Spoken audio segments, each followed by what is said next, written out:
as my light will light up soon as it gets dark. And there it is, nicely lit. It gives off a nice bright accent in a nice radius. We're going to show you in a different area in the backyard how well this is lit up. A Pato outdoor lantern comes nicely packed. Take everything out of the box and we're going to show you how simple it is to install. This is a 110 volt light. Got a nice large bottom fixture, a number of poles, your lantern top, and your acrylic glass crystal top and bottom assembly for the light fixture, and the poles that go between the fixtures, a bracket, L bolts, hardware, and your photocell that's going to be wired. So we're going to show you the instruction guide, how simple it is and the tools you need, and get started with this build. Replacements of old lantern poles or putting a new one. You have a 110 volt system with 2 outlets, sliding door up and down, IP65 rated. You have your leads on the top and leads on the bottom that you're going to separate. You're going to mount your unit and hook your unit up via the AC, and we're going to demonstrate that for you. Laying down the template, the L bolts, you're going to unscrew, cement in the ground, or find a way for your needs to place on your unit. As you're going to screw this in, repeat for the other 3, or bolt down your way. Those are the options you have for your light. With package number A, you're going to take some of the screws out. You're going to have the top bracket to the side and have this particular bracket, and you're going to place on a screw, a pole,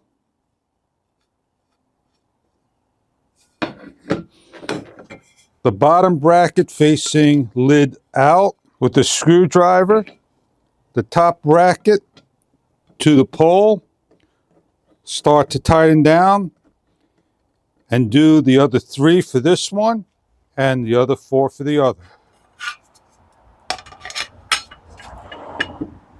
With package number B, the crystal tube, as you can see, the bulb, the glass, all the bubbles slide into the unit like so. It rests on.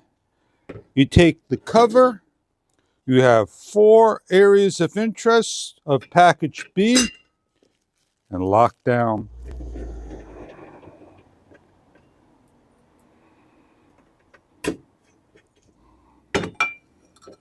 With package C, what you're going to be doing now is taking the actual fixture and the lighting fixture, and you're going to match up these 2 little notches, they're holes, to these 2 little holes on this side, like so, and you're going to lock down.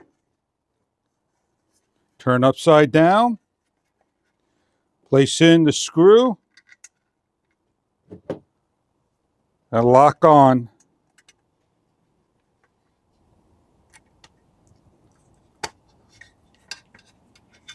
The inside has your LEDs all lit up with the wiring.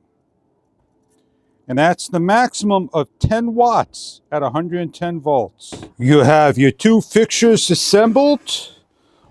You have some A's, B's, and C's left over. Put away. This is your photocell. There are 2 screws on top that must come off. You got the wiring here, your photocell sensor.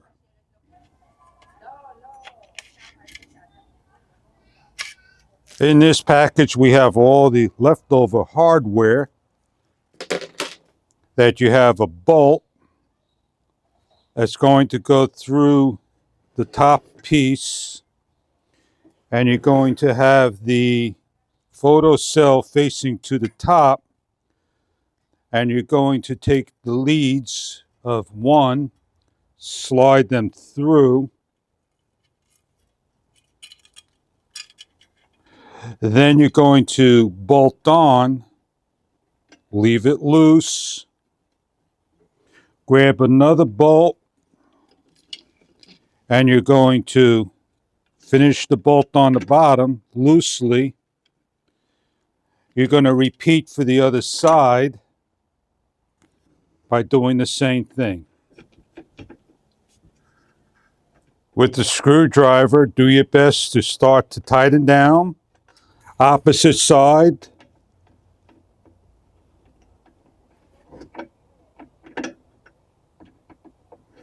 Star washer onto the bolt's inner thread. Nut onto the inner thread. Repeat for the other three.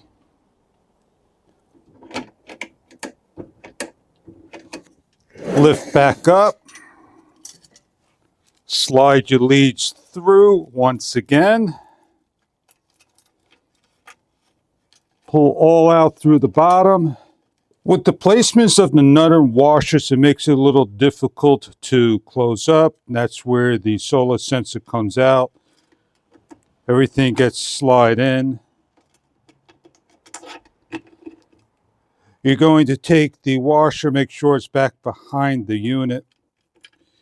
As you put down the photocell, you're going to get the sensor back on. As the sensor comes through, you're going to put the washer on and the nut correctly, tighten down. Place back in the leads, slide down, and lock back into place.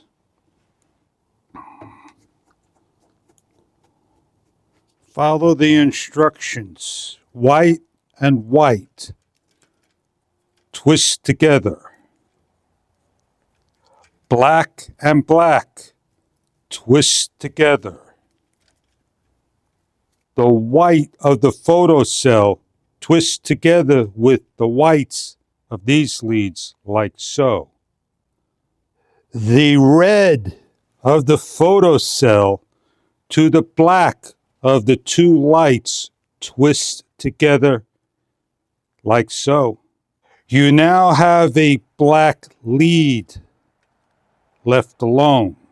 With the wire caps, you're going to lock down one. The one with the red lead is completed. We could take this one, place into the tube. A load and a neutral are going to be from the pole to your AC to light up. You've completed your light. You could test it out by checking, by covering the lead, hooking that end up to the AC. And what we're going to do is put this to the side and work on the light pole. We have a lead that we unravel from inside.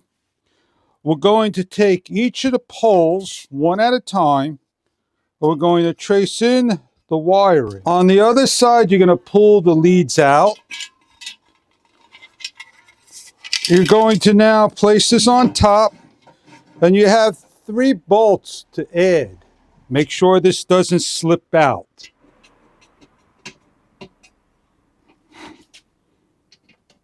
In an open area, you're going to place down, work the next level on. Place over to the aluminum threads, counterclockwise a little, and then clockwise. We're going to bring this back and lay it down so we can hook up the leads. And all we need to do is take the load, which is marked, and the neutral, which is marked, and hook them up. After all the leads are correctly installed, the solar sensor, when it gets dark, the light comes on. And when it gets light outside, it's going to sense and start to shut off after a number of seconds. Dusk to dawn, the light is ready to close up and install. You're going to lift up, tuck in your leads, and you're going to screw down the top. So it's all hooked up and waiting for the evening hours to show you how the lantern will light on the top. You have the option to hook up AC and run and do anything you want with 110 volt with LEDs in the evening hours. The pole lantern lit up with the bowl. This is the pole lantern lit up. Nice and bright, gives a nice glow to any landscape. Front of the house, back of the house, anywhere that you need to have light. Very easy to assemble and hook up. It has 2 outlets on the bottom, 110 volts, so you can connect anything to it. Enjoy your pole lantern, no matter where you're hooking up in your landscape. I hope you enjoyed this review, and thank you very much for stopping by.